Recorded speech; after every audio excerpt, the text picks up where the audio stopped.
Ryan Reynolds here from Mint Mobile. With the price of just about everything going up during inflation, we thought we'd bring our prices down. So to help us, we brought in a reverse auctioneer, which is apparently a thing. Mint Mobile Unlimited Premium Wireless. How to get 30, 30, bit to get 30, bit to get 20, 20, 20, bit to get 20, 20, bit to get 15, 15, 15, 15, just $15 a month? Sold! Give it a try at mintmobile.com/switch. $45 upfront payment equivalent to $15 per month. New customers on first 3-month plan only. Taxes and fees extra. Speed slower above 40 gigabytes. See detail.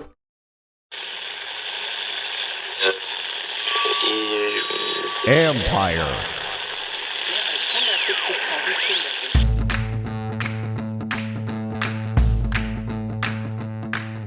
Hey babies, hey babies, hey babies, babies. Hi everyone.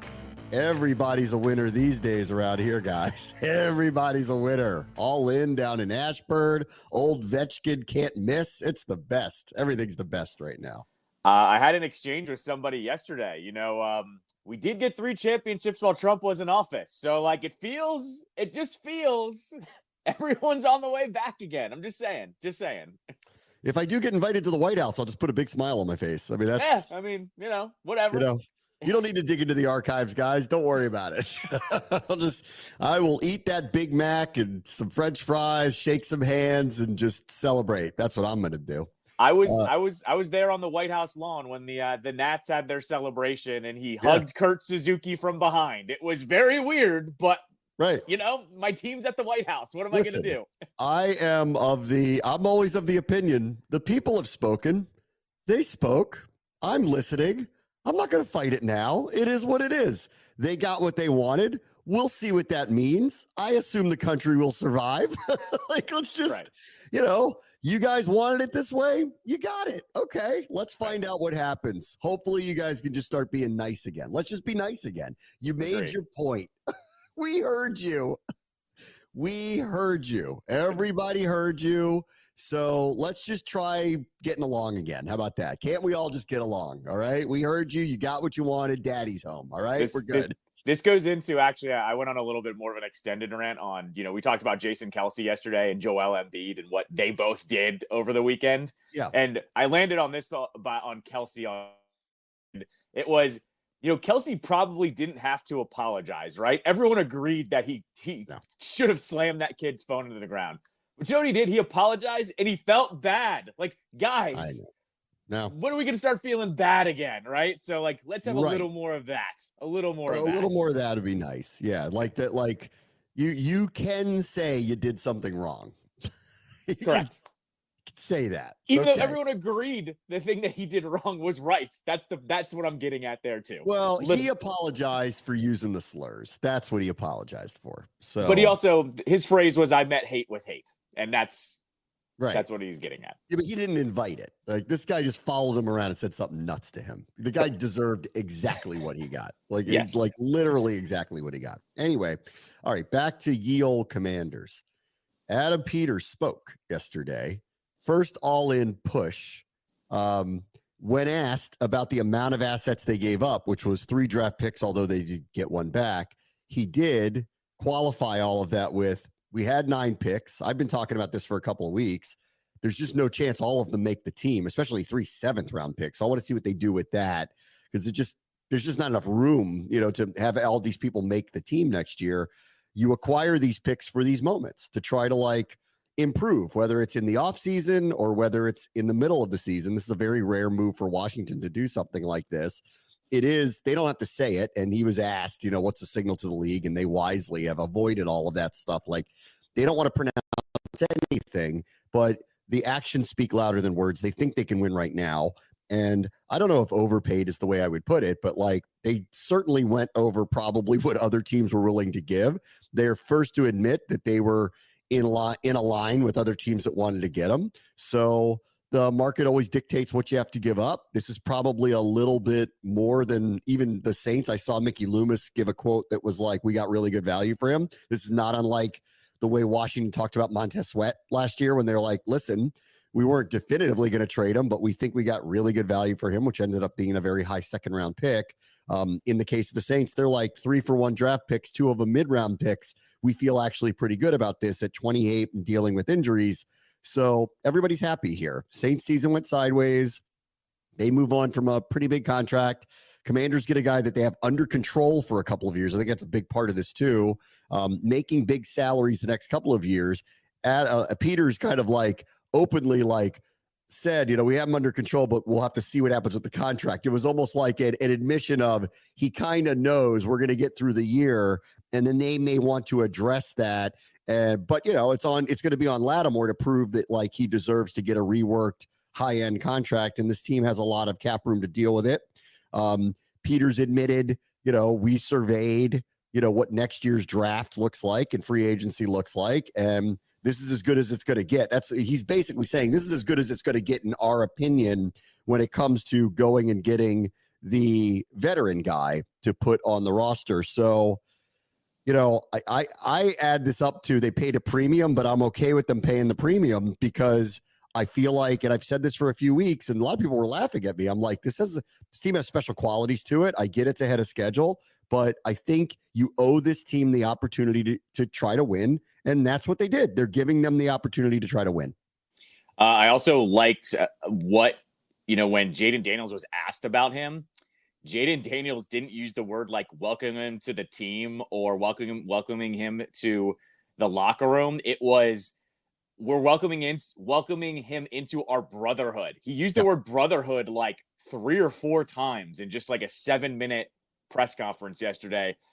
Those are the things that matter to me, mainly because even your rookie quarterback knows this is a little bit more than just a normal football team. That we saw it in preseason all the way up until now, that these guys really like each other. They're all rooting for each other. We've seen every single person try to do the right thing to stick around on the roster or do whatever they need to do. Like, I still point to Jamin Davis moving positions. I point to Emmanuel Forbes, doing whatever he had to do and not, bitching about it. I point to them trading Jahan Dotson.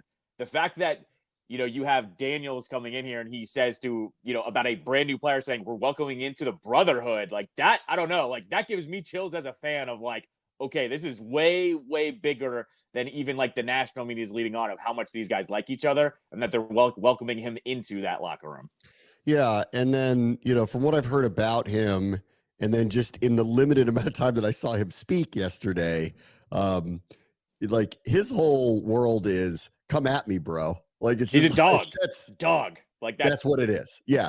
So I think there's a little brotherhood, schmotherhood. Tell them I dare you to throw the ball at me. Is that good for you? Because that's what I kind of want. And that's also a little bit of Quinn and Witt where they're like, we just want people that do that all the time and sacrifice constantly to do that all the time. So like when I hear all the brotherhood stuff, it's funny because I watch this guy and he's just sitting over there going, yeah. Talk's cheap, buddy. Tell him to throw the ball at me. Let's see what happens. No, like I think there's a little bit, I guess I'll use this analogy. There's a little bit of Tarantino here in this locker room. Like, I don't know if it's Reservoir Dogs. I don't know if it's Kill Bill. Like, but there's a little bit of everything on this roster. Like, something tells me you're going to get an interaction between Luvu and Lattimore at some point where they're both going crazy. Like, because those guys turn it on to a different level. Like, I don't know which movie I'm going to go with here, but there's different levels of everybody in this locker room. That's why I love it so much, because you have Luvu that's, a cannon, essentially. Lattimore that I said is a dog. And then you go look at Jaden Daniels, and all he's doing is snatching your soul and then acting like nothing happened afterwards. The levels of attitude on this team are amazing at the moment. Yeah, this guy, he's old school classic. He could play at any generation. They don't need to motivate. They don't need to motivate him. He's not a guy that needs motivation. He's like, I would like to cover your best player, and I dare you to throw it at me. And if they do catch it, I might bite the guy. That's kind of the attitude I get out of him.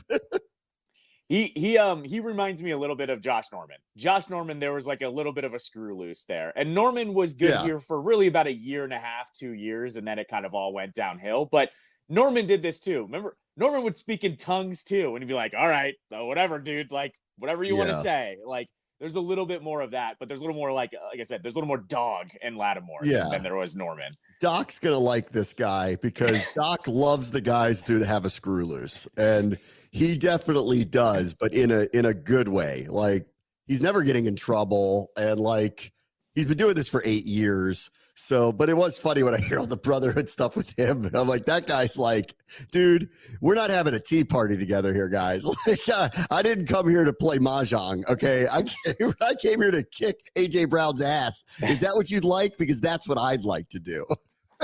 Doc, what'd you go? Buckeye. Yeah, Buckeye. Yeah, that'll be the nickname.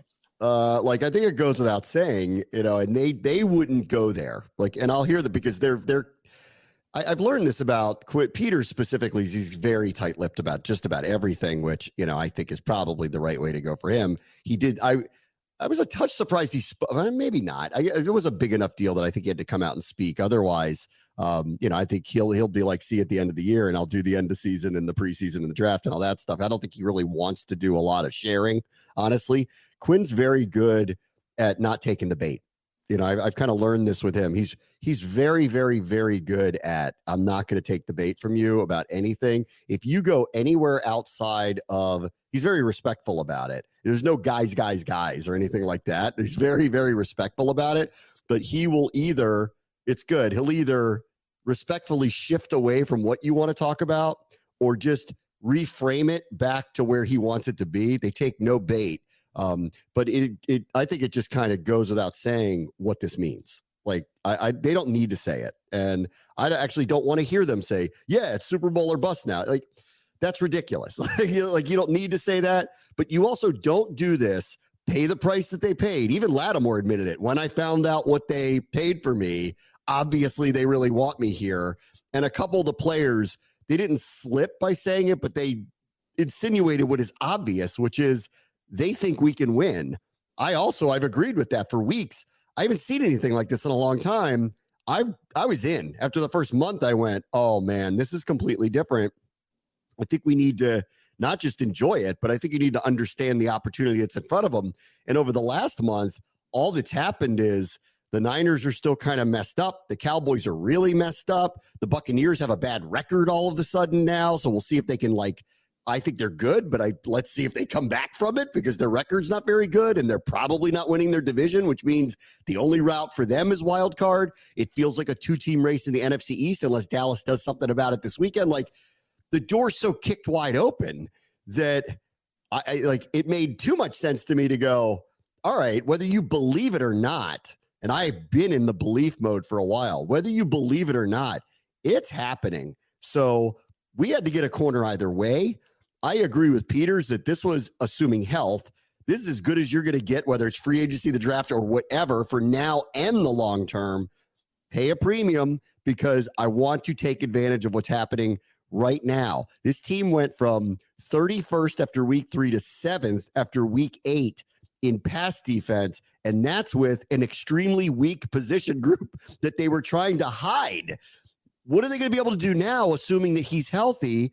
And they feel very comfortable putting him on the CeeDee Lambs and AJ Browns of the world.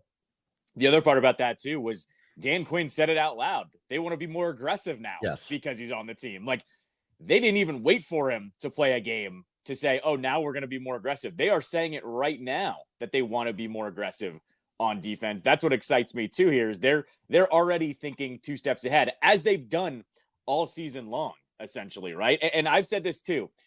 Jaden Daniels, when he steps out on the field, this team will be able to hang with anybody. And what it means is that the defense needs to get at least a couple of stops to hang with anybody. Yes. Well, Lattimore does that now. Like, they will now be able.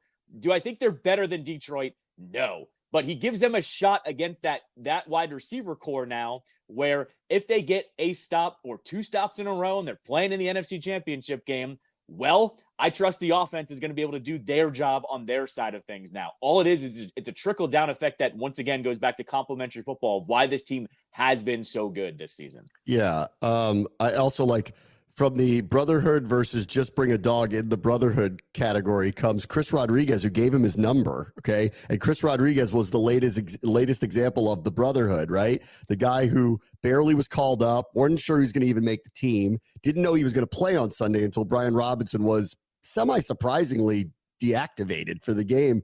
I was under the impression he was going to play as of the morning, and then all of a sudden he wasn't. They were being careful with him again. They asked him to play, led the team in rushing, was outstanding. His blocking out of the backfield was outstanding. He was ready to go. This week, the other guy shows up and goes, "Give me that." And he goes, "Okay."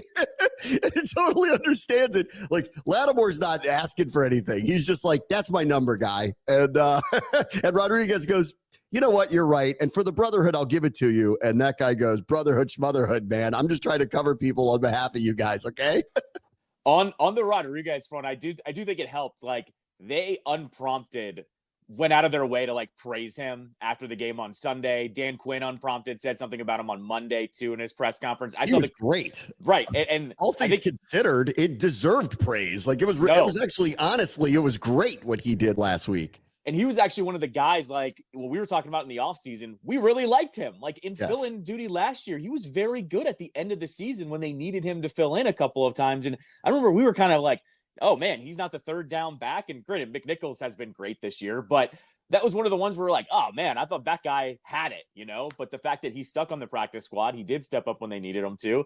Yeah, I mean, that's a good swan song for his numbers, what we're basically getting to. Like, all right, fine, I'll give it up because now I get to rock a new number moving forward anyways. We'll retire it there. Don't know about Robinson yet, by the way. We're waiting to see if he's going to play this weekend. Him and Lattimore, for that matter. I have no idea what's going to happen, so we'll see. I did see this. You know, they've turned the halfway point of the season now. So ESPN did all their like midseason projections, and one of them was that they're going to sweep a bunch of awards. This is Mike Tannenbaum saying this, and Mike Tannenbaum at last check was suggesting that Detroit, he's lost his mind, that Detroit ought to trade 2 first-round picks and Jahmyr Gibbs for Myles Garrett, which I was like, if I'm Cleveland, I'm like, if they really want to do that, we will do that tomorrow.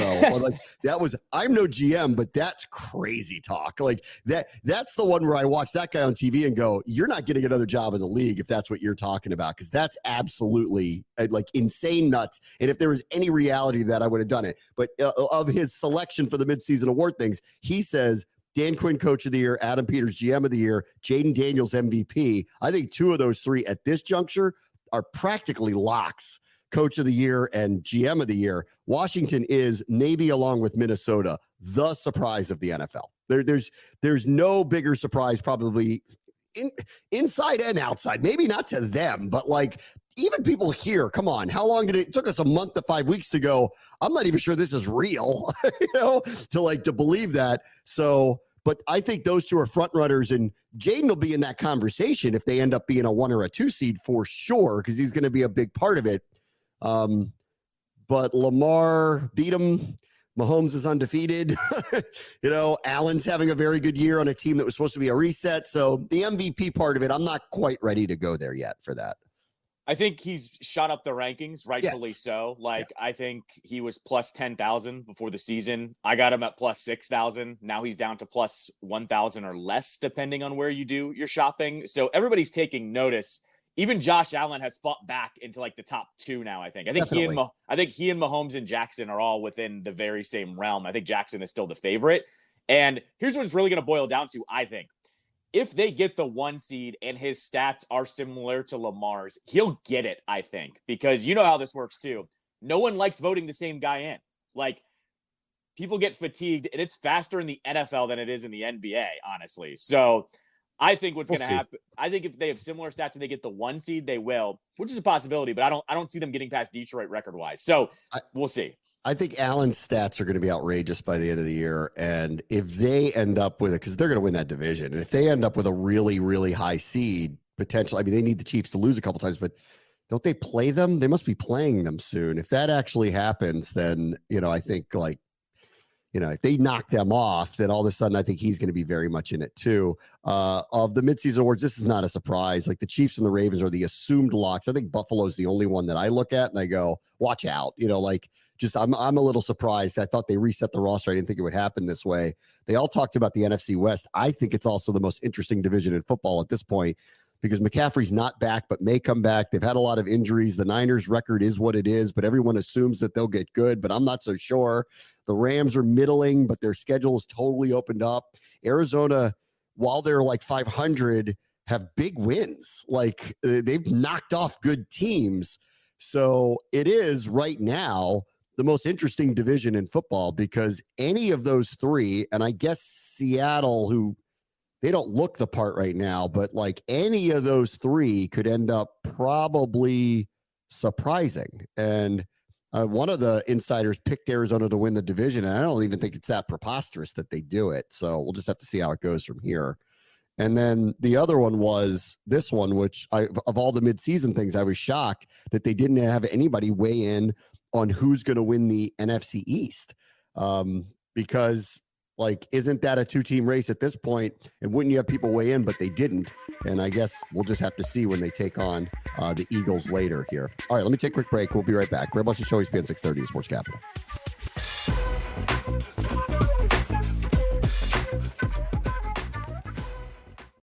This episode is brought to you by Allstate.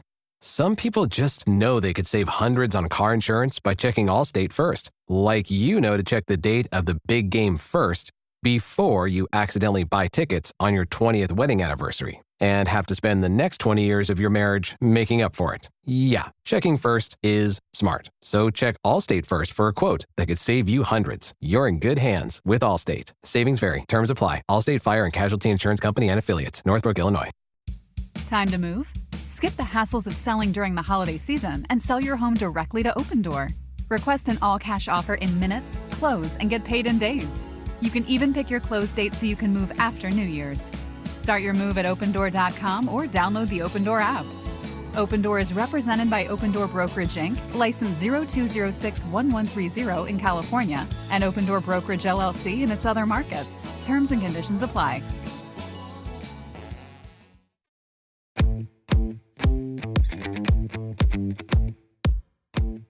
All right, time now for our weekly visit with John Keim from ESPN, the John Keim Report. I really actually want to start off topic with you for a minute to really, I think, after we just walked out of Adam Peters and Dan Quinn's press conference, and I think more so for Quinn than for Peters, I asked this question because we're off of the election. And the last group got asked about it a lot through the years. They brought some of it on themselves. You want to know how things are different around here? Nobody asked Dan Quinn about the result of the election today. They talked about a 7-2 team in a trade. Oh, there's been a lot of examples about that too, where how different it is about, like, for example, one time in the stadium you had a cable broke. We're sitting there in the press box. You see this cable break, falls down on the fans. Did you ever hear about it? Do you know why? Because one play later, Dante Fowler returns a pick six for a touchdown. So I just think there's so much other stuff to talk about here that, in my mind, never came up. Now, he was asked the other day, I think on Thursday or Friday, about how do you handle the talk about that, right? And his thing was, hey, just go vote. But it wasn't meant to get into anything other than, you want to make sure that nothing becomes divisive, right? But yeah, I think you're right. Like today, there's so many other things to talk about. Like, shoot, Terry McLaurin, 2 weeks ago, we're talking to him, and in the past, you're sitting there talking, Terry, it's like this is such a crazy place, blah, blah. This time we're asking him, like, hey, you guys have a play named Taylor Swift. Like, that's the kind of stuff that's going on now. Yeah, it's really all about football. And again, like the last staff, two of them, the defensive coordinator and the head coach, brought it on themselves that some of this stuff, and then the records were what the records are. And this team's off to its best start since 1996. And I think the big question over this last week and a half was, are they going to go for it now? Even if it's ahead of schedule or unprecedented, whatever, their record is what their record is. Their offense is performing the way it's performing. I'm not surprised that the conclusion was, let's go for it. Well, I think there are a couple things that factored in here too. One, a cornerback like Lattimore does not become available too often. And I don't even know that a week ago he was truly available. So then you take that, and I think he fits into exactly, if you're going to spend more, because for a long time it was more about you could see getting some rotational pieces, maybe building some depth with 6th and 7th round picks. But it was hard to see, would they spend what they did? But the only way you spend what you do is to get a player like Lattimore, a guy who's in his prime, who's under contract for 2 more years at reasonable rates, and you could extend him if you want to lower the cap hits, right? So I think he fit into what you want to do. Plus, he is still a top corner in this league. So it was really, yes, you're right. To me, it's a move absolutely helps you now. Absolutely gives you a better chance to compete against any team. It also helps you in the future, and that to me was key. Yeah, but for the here and now part of it, this is the first time, correct me if you think I'm wrong about this, this is the first big swing they've taken. Like, all these other moves that they made were all very disciplined, short term, don't really affect the cap that much. You know, even in the case of like Luvu, who got a few years, but it's $11 million a year. It's not $20 million a year.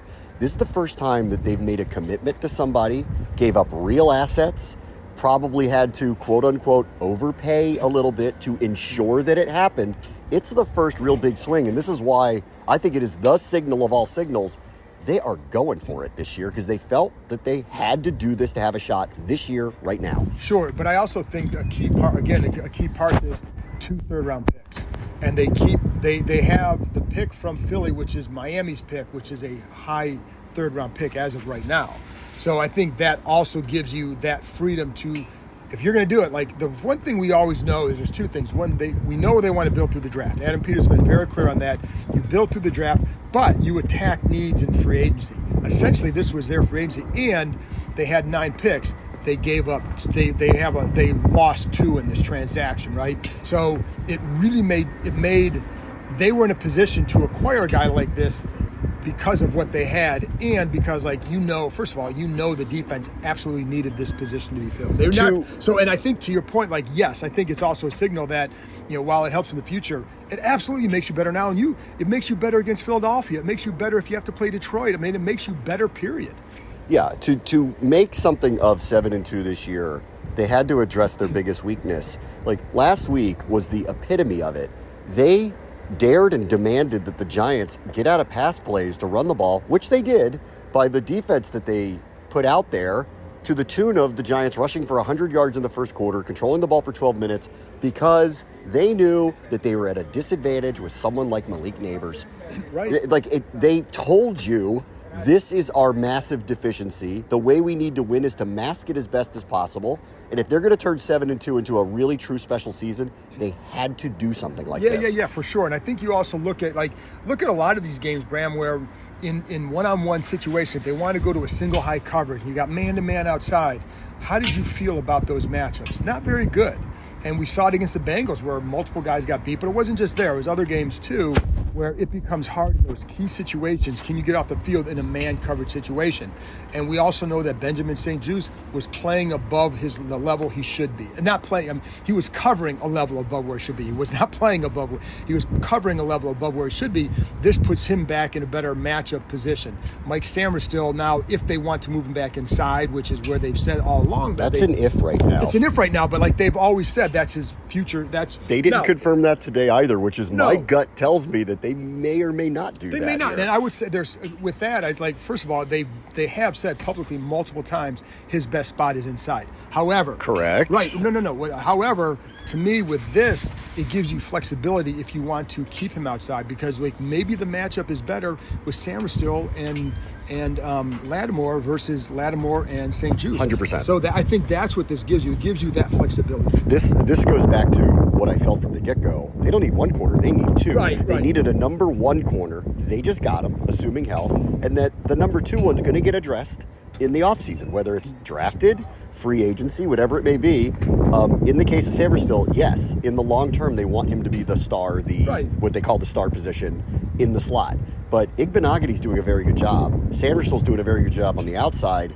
I think this team plays its best players, and it may be week to week. Sure. So that's why I'm saying, he's going to move back to the slot thing. I don't know about that. We'll see about that. I would look at it more week to week. Go match up to what? It's almost like the number 2 receiver. Why you don't have to declare it every week.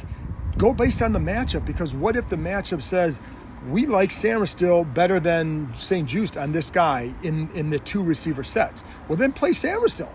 Right? It does to me, but it gives you the flexibility to go the direction you want to go, because he has shown he can play out there. Now, St-Juste is what he is, and I know he catches a lot of flack from fans, but I also think part of that, he's covering guys he shouldn't be covering. What if those other guys were covering the same receivers? Well, they're not going to look as good either. So I think I'm with you on that. I think he takes too much heat.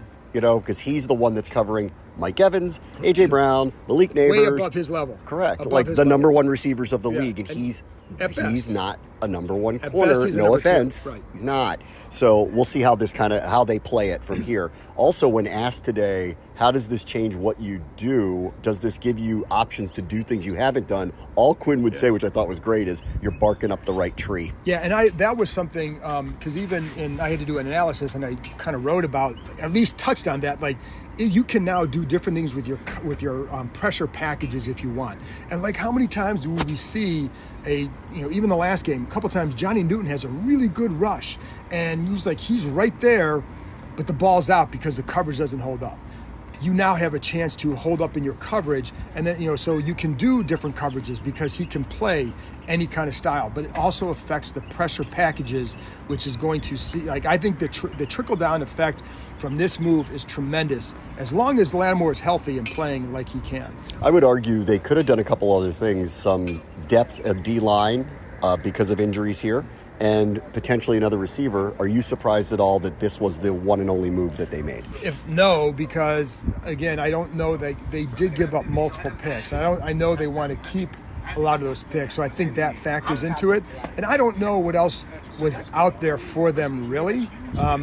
But if you're going to make a swing, I think this one has the most impact. They knew that this was the position they had to address. They still do have 7 picks. A few of them are 7th rounders, though, which I'll go back to my original thought on this. 3 7th-round picks don't make your team. Adam Peters knows this, which is why I'm like, even if it is and it's against their, what seems to be their instincts, which is built through the draft, give one up for the rental that helps the cause right now. There, right? I would have bought into that too. Oh, I think, listen, I'm with you on that. Like, if you can do that, because you're right, and especially here's the other part. It's hard for 7th-round picks to make your team, let alone 3, let alone when you're coming off a really good year. You know what I mean? So like there are multiple reasons why you can look at now. You can make practice squad, whatever, and develop them. But I think it becomes you look at San Francisco, like their drafts in recent years where they weren't getting as much impact from them because they had a lot of players already. It's hard to break in there. So yeah, you can use them that way.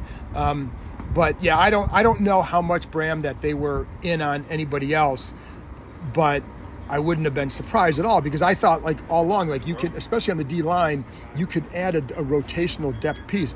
We know that depth, how important that is in this league, and same with receiver. But I kind of like the way the receivers are playing, and I think if you wanted to get a guy that was going to be a lot better, would a 7th-round pick get you that? No, I don't probably. think so. Well, no, but we've seen on the market, short of Dallas doing what they did yesterday with what was a backup for a bad team. Whatever, they did what they did. You actually are seeing low-round picks go for guys that can be impact players. If they fit with what you want to do, and you have like Noah Brown's done a really good job. Yes. I mean, and he fits with exactly what they want. So do those guys. It's not just, I always say, it's not just names, it's fit. And that's why Lattimore is a good move, because he fits. And so I think you have to be careful with just looking at the names and look at the fit of what it means, and then and how it affects other aspects of it. But I wouldn't have been against that, but right. I just think the one position you had to address was corner. And again, I think if they had gotten an okay receiver, another guy to throw in the mix, well, it doesn't help you the way this corner does. So if you're going to exhaust some of your capital, get this guy. So we've turned the corner. We're into the second half of the season. Washington's record is what it is, so they go and make a profound move to try to make a run this year and fill a need that they need long term. They are undoubtedly the surprise of the NFL. Yeah. Them and maybe Minnesota, right? Like, they are the literal surprise of the NFL. So when ESPN contacts you and say, put this into context, why is this happening? What do you think about it? What do you write about? Oh my goodness. I think, you can start to look at, Jaden Daniels is really good, right? I think anytime you build anything good, go to the top. Josh Harris, like that, him coming here and then hiring Adam Peters, who then goes out and hires Dan Quinn, because you know what you need in a building like this. Can you think back to how many people complained about that hiring? It was unbelievable. It was ridiculous at the time, and because what I remember at the time is knowing, one, that they liked him, he was high on the list, and just because there were early reports of like Ben Johnson, the guy they're targeting, it doesn't mean it was that way throughout. Because I can tell you, after the early rounds, like, Quinn was extremely high on that list, so I think he was right there with anybody. And when I would talk to people around the league, he was the guy that got the best reports from anybody. It was incredible because obviously I work in the league. I talk to people around the league. I got the same thing you did about him, but it was for a while there was just a subset of people that just wouldn't believe that. Like you were just saying it. And and I'm like, no. I'm like, I'm not just saying it because I want to be optimistic about the hiring. I'm saying it because this is what people around the league tell me. Yeah. No one said anything bad about Ben Johnson, but they raved about Dan Quinn, which is why, considering Ben Johnson didn't want the job, why are you so upset about it? Yeah, I think that was and the other part, like what we knew about Ben Johnson, he's a really good play caller. We don't know what kind of head coach he is. We don't know what kind of building he runs. We don't know anything. What we know with Quinn is that he brings a ton of energy, and then he hired a staff that brings it as well. So, like, there were coaches that were calling to work with him because they wanted to work with him. You're not going to have the same staff with Ben Johnson. You're just not. Now, that doesn't mean they're going to be better or worse, but you're not going to have this vibe, I think, that you have now. And so I think, you know, when you look back on it, there was a lot. To me, there were a lot. To Bram, I think there was some bad reporting, and I think there were lazy narratives. Period. Yeah. Back to the idea of how do you put this into context of what they're doing? You're saying it starts with Harris doing the things that he's done. Daniels obviously being what looks to be like a unicorn. Yeah. Right? No, I think. Listen, Daniels is absolutely like. You look at the pieces, the way you're putting together this puzzle. Well, the last piece to complete this is Jaden Daniels. And if, you know, all the other things that we're talking about are great, like the vibe in the building is fantastic. And it was like that in the spring before Jaden Daniels took a snap in a game. And it was like that in the summer, right? But if Jaden Daniels isn't who he is, are they 4-4? Are they 3-5? What are they? And they may have all this other stuff going for them, but Jaden Daniels elevates you from, you can take all those good vibes and all that good feeling, and then he elevates you from here to here. And I mean, it's not a slam. Just because he's good doesn't mean you're going to be 7-2 either. You can look at other teams with young quarterbacks, and they're not all doing this as an organization. So I think so much of it is like you parcel out the success, but the last piece for sure is Jaden Daniels. The amazing part too, I think, is, and this is, I don't know if this is, there's a little bit of luck involved with all of this, but they placed so many mini bets on the roster, and they're all hitting. Like, I think Luvu was a great signing. I was really excited about him. Bobby Wagner, you do have to wonder how much is left in the tank, you know, and he's been terrific for them. Austin Eckler, that was all anybody said. It's behind him. Right. He's not going to be the same player. They got a cap-friendly 2-year deal with him. He looks as good as he did 4 years ago. Zach Ertz, I thought his career was over due to injuries. No, been a hit for them. You could go on and on and on about all of these decisions that were made that hit for them.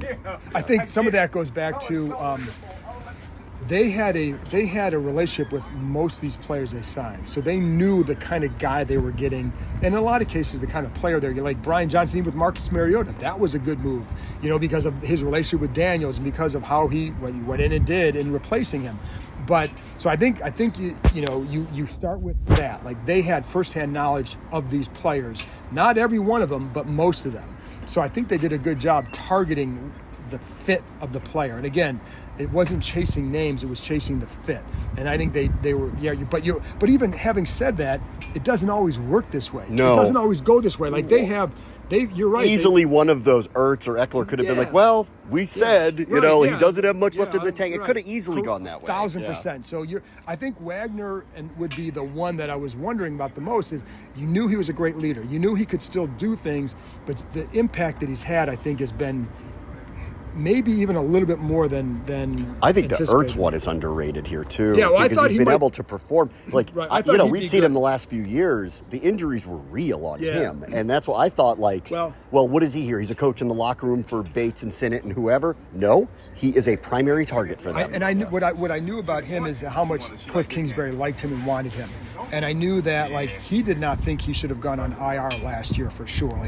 So that injury, like that, the injury history, like, he still has, proved you got to be durable. But I think the fact that how badly Kingsbury wanted him told me, and Kingsbury just coached him a year and a half ago, like, that told me a lot about him.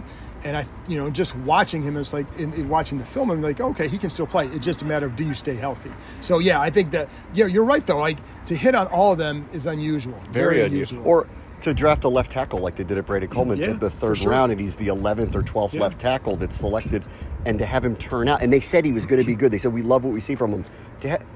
the guy didn't give up a pressure last week against Brian Burns. He had missed the week before with a concussion. I mean, the hits just keep on coming with this team. And you know, it's funny with Coleman too, because one of the things you heard before the draft, and this is why people have to settle down on where a guy is picked. There was a glut of tackles that were very much in a similar range of talent. And just because one went 40-something and one went in the 50s or 60s doesn't mean there was a 30-player gap between them. It could have been a very narrow gap. So that's what I knew going into the draft. That's why when they took him there, it's like, okay, some people could have had him up here, or the variance between him and some of these other guys up higher is not that great. Yeah. So I thought they got really good value. But, you know, against Burns, he was terrific, and they did a great job chipping the ends. So it wasn't like he was always one-on-one, but when he was, his footwork was tremendous, and he stopped him. The last thing, all right, so we're into the second half of the season. 4 games against the Eagles in Dallas. I know where Dallas is right now, but don't ever discount any of those. Yeah. We've known for years, and the Eagles games are obviously going to be enormous for who's going to win the division this year. The real question is this sustainable? Because we are in year 1 with everything, but at every point in time after Cincinnati, how are they going to respond from their first big win? Played their best game of the year in Arizona. After their first big loss, Ravens, how are they going to respond? Blew out Carolina the next week. I know it's Carolina, but blew them out with their backup quarterback. Blew them out. And then this one, off a Hail Mary. Guess what? Human nature, even they admitted, it was tough to get over that one. Won in New York against a competitive team. Say what you want about the Giants. Been competitive in every game that they've played. Won anyway. I mean, they have, when they preach that this is about them, that they're getting better, that there's a brotherhood, that they're willing to stand up to every test, I believe them because of what I've seen through the first half of the season. Yeah, so do I. And I think one thing that helps is Quinn's messaging is very consistent. He is so much a locked on the today. And, you know, after what I liked after the first loss of the year against Tampa Bay, it was like, you know, did this all right, but you got to get back. You got to be better here. Got to be better here. They go out and beat the Giants next week. It's like, yeah, that wasn't good enough. It was a lopsided. You know, it should have been basically a lopsided score, and it wasn't good enough. I like that. They should have won 35-14. Right. But you like that he points that out, like. Or the loss to Baltimore, I should say, like where it was a 7-point game. It's like that was a lopsided contest. I loved that. So did I, because it was honest. Yeah, exactly. But it also I think it centers and focuses the players too. Like you can't just it's not a moral victory because you're close. You got to play better if you want to beat them. That's the goal. So I think taking that approach will help them. And then also here's the other thing. Jaden Daniels is getting better. Like he's not a finished thing. He's going to get better. And the schedule in the second half after the next 2 games really is favorable. And Pittsburgh Philly is going to be a tough back-to-back. But beyond that, it's like it becomes favorable. But so he's going to get better. Johnny Newton's getting better. Like, and then you add a guy like this. Like, there's a lot of reason to think that they could be a better team by the end of the year than they are right now. All right, John. See you Sunday for the Steelers game. It'll be a good one. Another fun one. Prep for Thanksgiving at Whole Foods Market. Save now on no antibiotics ever frozen whole turkey, just $1.49 a pound with Prime. Sales on brie and select seafood appetizers help get things started. For sides, go with wallet-happy favorites from 365 by Whole Foods Market. And finish with decadent desserts from the bakery. Or get your whole spread catered. Just order early. Get Thanksgiving ready at Whole Foods Market. Terms apply.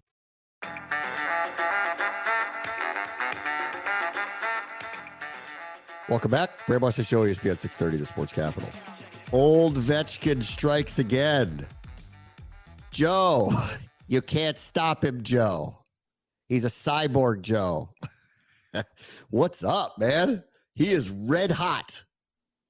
So we haven't gotten to this week. Russian Machine put out a piece. This wasn't like their original story, but one of the storylines this week was after the first couple of games, before the Vegas game, Ovechkin pulled Strome and Protas into the film room, and they watched film together because he didn't like how they were gelling, and he wanted them to see how open he was.